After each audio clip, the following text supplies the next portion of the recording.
உதகையில் இன்று சிறப்பு ஆன்மீக ஆனந்தம்.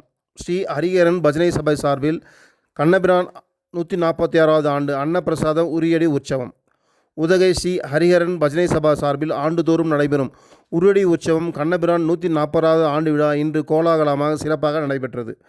கடந்த வெள்ளிக்கிழமை உற்சவம் தொடங்கியது. தினமும் பல்வேறு அலங்காரங்களில் சுவாமி எழுந்தருளி பக்தர்களுக்கு அருள்பாலித்தார். இன்று காலை முதல் சிறப்பு அபிஷேக ஆராதனைகள் நடைபெற்றது. பின் அன்னதானம் வழங்கப்பட்டு பக்தர்கள் பெருமளவில் பங்கேற்று ஆனந்தம் அடைந்தனர். கோவிலின் முன்புறத்தில் அமைக்கப்பட்டிருந்த அலங்கார திருத்தேரில் சுவாமி எழுந்தருளியதும் உற்சவத்தின் முக்கிய நிகழ்வான உரியடி இன்று மாலை நடைபெற்றது. போட்டியில் பங்கேற்ற இளைஞர்களுக்கு ஆளுக்கு ஒரு கம்பு கொடுக்கப்பட்டது. இதனை பயன்படுத்தி தொங்க வைத்த பானையை அவர் உடைக்க முயன்றனர். ஆனால் பானை கயிற்றால் மேலே கீழே ஆட்டப்பட்டதால் குறி தவறி உடைக்க பெரும் சிரமம் ஏற்பட்டது. இதனால் சிரிப்பும் சுவாரஸ்யமும் கலந்த உற்சாகம் நிலவியது.